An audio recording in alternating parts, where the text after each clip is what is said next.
Meus irmãos e minhas irmãs, nos encontramos nesta segunda-feira, dia 10 de novembro, dia no qual nós recordamos São Leão Magno, Papa e Doutor da Igreja, Leão que nasceu na Itália no século V e foi um dos mais importantes papas da nossa história, tendo se dedicado à defesa da fé cristã, ao combate das heresias, também conhecido como Grande Papa da Unidade da Igreja.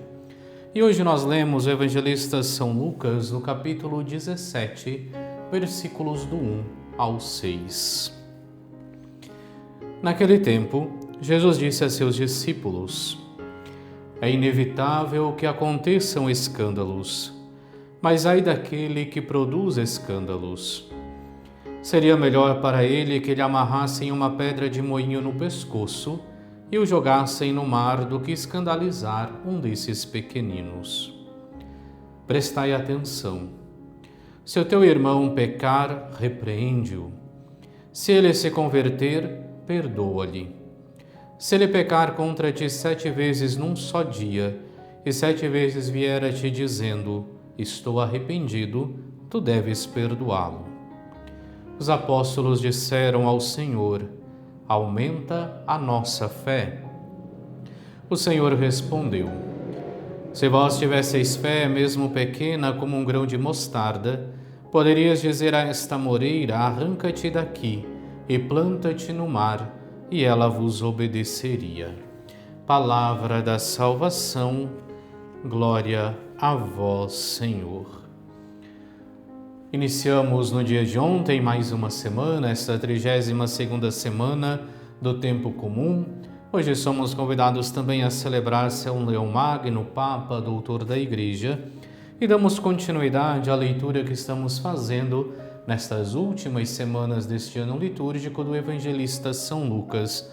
Hoje, iniciando a leitura do capítulo 17, no qual nós vemos 3 ensinamentos da parte de Jesus. Poderíamos dividir esses 6 versículos em 3 partes. A primeira parte é Jesus que fala sobre os escândalos. É inevitável que aconteçam escândalos. E nós conhecemos muito bem esta realidade. Tantos escândalos vão acontecendo ao longo da nossa vida, vão acontecendo ao longo da nossa caminhada, que nos deixam muitas vezes perplexos, pensando, mas como pôde acontecer isto?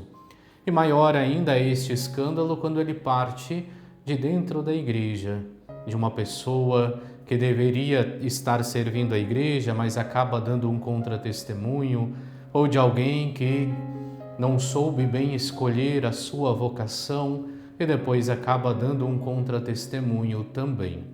E isso é o que o Senhor nos recorda, é inevitável que aconteçam escândalos, porque é um pouco daquilo que é parte do nosso contexto humano. Infelizmente, dentro do nosso contexto humano, teremos sempre essas pessoas que não se resolveram muito bem na vida e acabam sendo um contratestemunho na vida dos demais. Mas, no entanto, o Senhor faz um alerta, mas ai daquele que produz escândalos. Porque a inevitabilidade do escândalo não quer dizer que agora eu posso viver de qualquer modo, eu posso fazer as coisas de qualquer modo, porque tanto é inevitável que aconteça escândalo, então mais um, menos um não vai fazer diferença.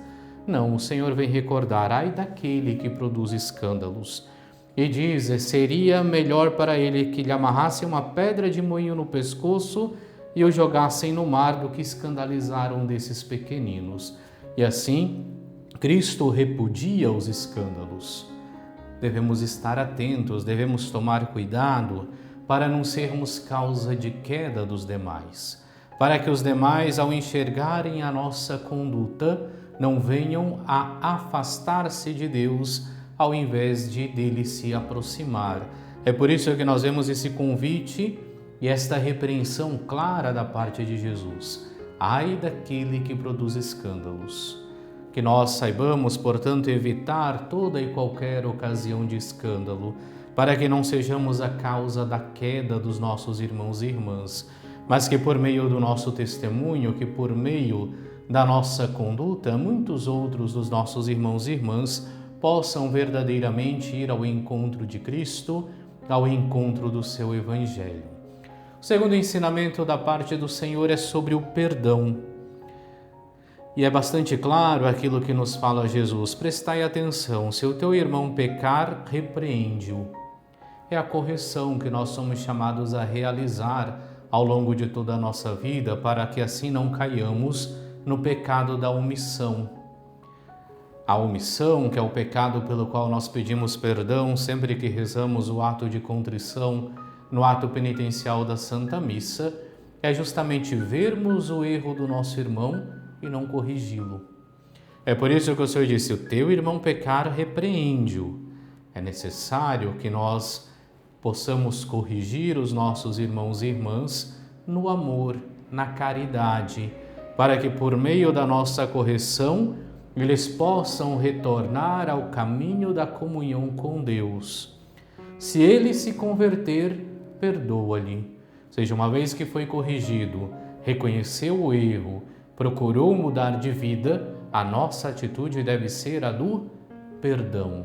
E com isso Cristo vem nos recordar outra atitude fundamental ao longo da nossa caminhada, ao longo da nossa vida. Ao irmão arrependido deve ser oferecido o perdão, tantas vezes quantas forem necessárias.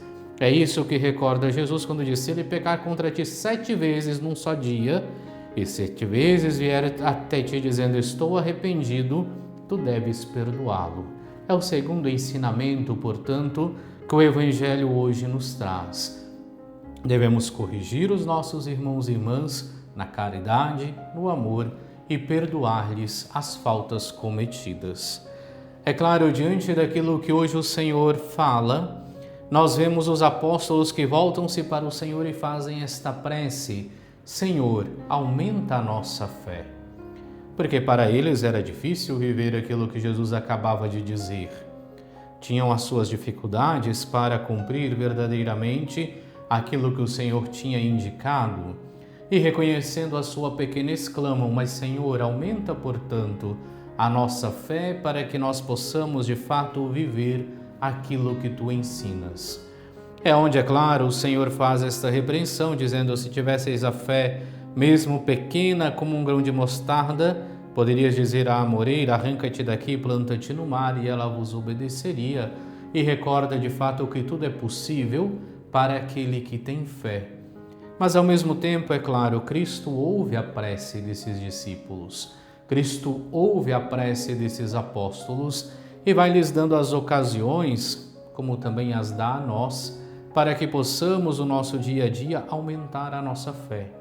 E aumentando a nossa fé, podermos cada vez mais corresponder aos ensinamentos de Cristo. E assim, então, diante desses ensinamentos, que hoje o Senhor nos recorda que a conduta do cristão deve ser, de fato, reflexo da sua fé em Cristo. É por isso que o cristão deve tomar cuidado para não ser ocasião de escândalo para os demais. É por isso que o cristão é convidado a corrigir o seu irmão e também a perdoá-lo. É isto que hoje o Senhor vem nos ensinar de fato, que a nossa conduta, ela deve ser verdadeiramente um reflexo da nossa fé em Jesus Cristo. E é claro, diante desses apelos da parte do Senhor, nós somos convidados a clamar, assim como fizeram os apóstolos, Senhor, aumenta a nossa fé. Oremos. Ó Deus, jamais permitis que as forças do mal prevaleçam contra a vossa Igreja, fundada sobre a rocha inabalável dos apóstolos. Concedei-lhe, pela intercessão do Papa São Leão Magno, permanecer firme na vossa verdade e gozar de paz para sempre. Por nosso Senhor Jesus Cristo, vosso Filho, que é Deus, e convosco vive e reina na unidade do Espírito Santo, por todos os séculos dos séculos. Amém. E abençoe-vos Deus Todo-Poderoso, Pai e Filho e Espírito Santo. Amém.